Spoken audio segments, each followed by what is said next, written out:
Hey, it's Kate with WTI, and I'm sure you'd agree that as we get older, we are constantly looking into anti-aging products. I've been testing out this MATKAS night cream. It has 0.05% retinal. Now, I didn't realize there was a difference between retinol and retinal, but retinal is actually more potent. So if you want results, this is a great place to start. Now, I have been using this for almost a month. I use it every single night. I love the way this goes on. It's in a really nice package.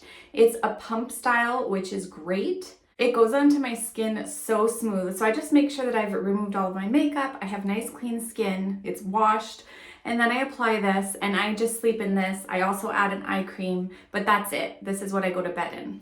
It doesn't leave me sticky, it doesn't leave me oily, greasy, there's no scent, so super easy to use. It also contains hyaluronic acid, vitamin E, and all kinds of other goodies that your skin just loves. Now, as with any skincare product, this is a long-term game, but it's super important to start taking care of your skin early, to fight those wrinkles, to try and reverse the clock as much as possible. So I've been really pleased with this particular product. I think it's great quality and it does exactly what it's supposed to, and that's my point of view.